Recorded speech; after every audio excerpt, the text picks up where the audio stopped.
திருச்செந்தூர் பன்னீர் இலை விபூதியின் மகத்துவம் தெரியுமா?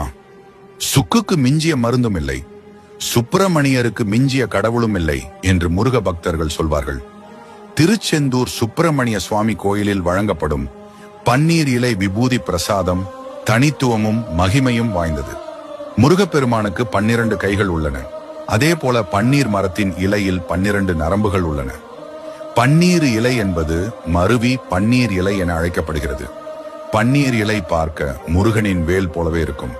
பன்னீர் இலைக்கு வேத மந்திர சக்தி உள்ளது. 350 வருடங்களுக்கு முன்னர் திருச்செந்தூர் மேல கோபுரத்தை திருவாடுதுறை ஆதீனம் நிர்மாணித்தார்.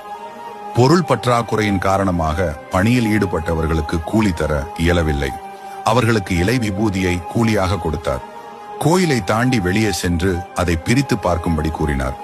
அப்படி திறந்து பார்க்கும் போது தங்களின் வேலைக்குரிய கூலி இருந்தது.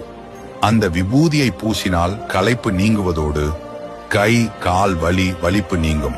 அது மட்டுமல்லாமல் பூதம் பிசாசு தீவினைகள் நீங்கும்.